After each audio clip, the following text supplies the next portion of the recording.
The mysterious date that wasn't. The faint glow of city lights seeps into a cozy yet cluttered bedroom. Clothes are strewn across the bed, shirts and dresses rejected in the pursuit of perfection. Before a full-length mirror stands Bella, her face reflecting both excitement and nerves. Tonight is no ordinary night, it's the first date. Bella rehearses lines to herself, snippets like, "So where did you grow up?" Before chuckling at her imagined awkwardness, her mind races. What if it doesn't go well? What if it does? A quick glance to her phone reveals the latest exchange. "Can't wait, 7 p.m. at the cafe." She exhales a slow, measured breath and grabs her coat. Every detail of this preparation emanates excitement, but there's an unspoken shadow of apprehension, a twinge of unease that refuses to dissipate. The cafe stands warm and inviting beneath the orange hues of streetlights.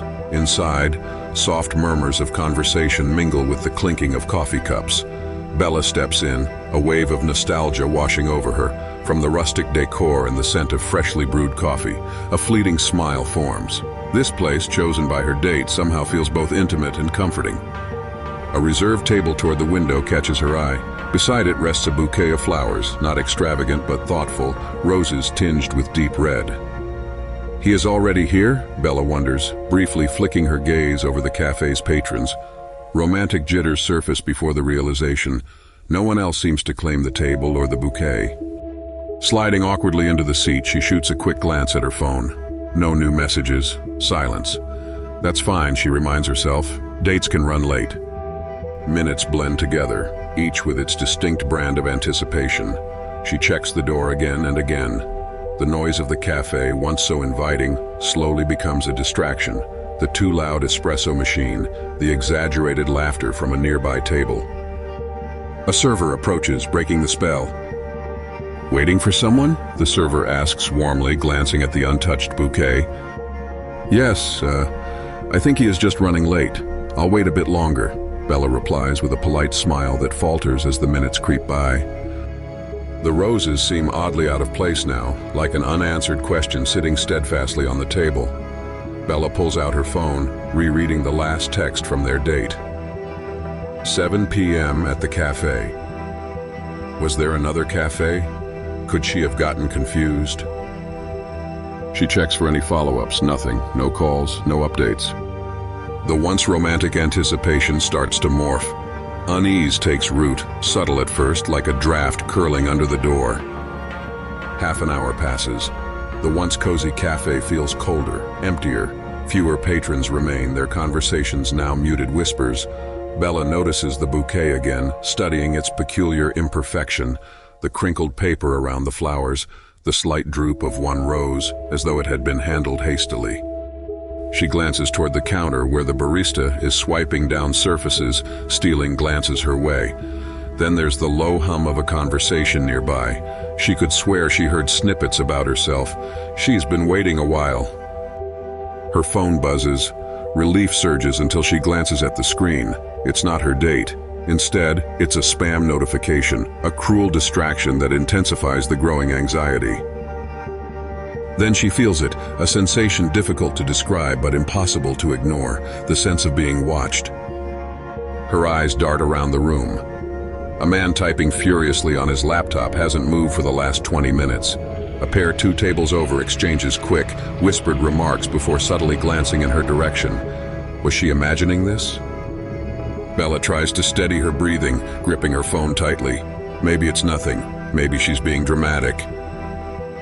Almost instinctively, her hand dives for the bouquet, uncovering something peculiar, a folded napkin with a faint smudge of ink at the corner.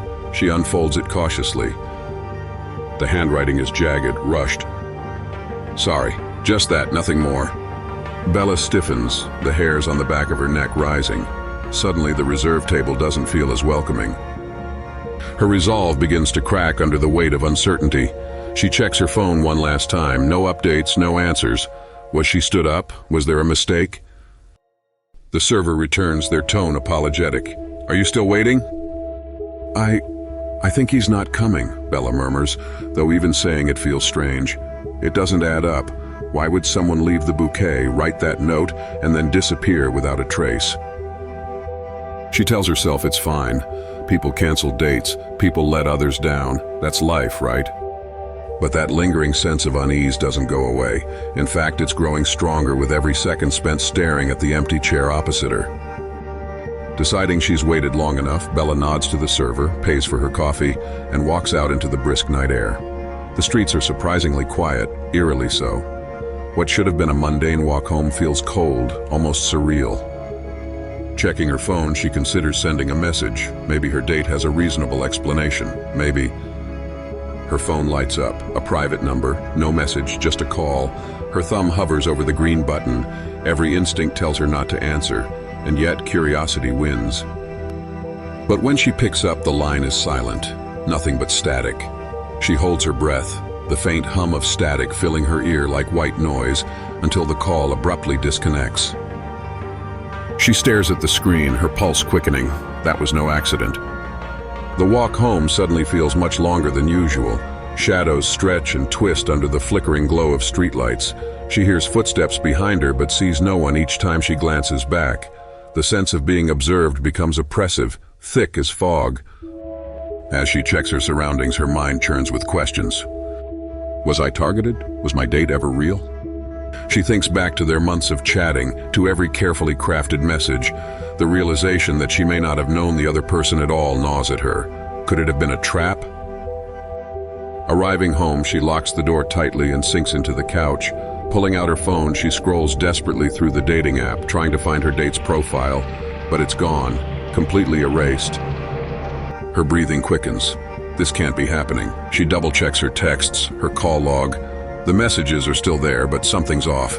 The picture of their date has disappeared. In its place is a blank silhouette. Their heart pounds. What does this mean? Overwhelmed, she tosses the phone aside and paces the room. Questions storm her thoughts, until a knock sounds at the door. She freezes. It's late, far too late for visitors. Stepping cautiously to the door, she peers through the peephole. No one's there, not a soul. Then her phone buzzes again. A chill washes over her as she picks it up. A single message appears on the screen. Did you like the flowers? The world spins, her legs nearly buckling beneath her. How? Who? She throws the bouquet into the trash, all thoughts of romance now replaced by fear. Whoever sent that message knew where she was, knew she had taken the flowers. But why? Bella sits by the window for hours, staring into the dark. The fluorescent glow of her phone screen stays dim. She can't bring herself to touch it anymore. Every noise outside feels like a threat, every shadow a silent watcher. The more she tries to shake off the events of the night, the more the questions persist. Was this all some elaborate prank, or did she narrowly escape something far worse? As the clock strikes 3 a.m., she finally closes the curtains, yet the sense of unease refuses to leave. For months, she'll replay this night in her head, desperate for answers but haunted by the question, was the date that didn't happen ever meant to? And more importantly, who or what was waiting for them instead? Yeah.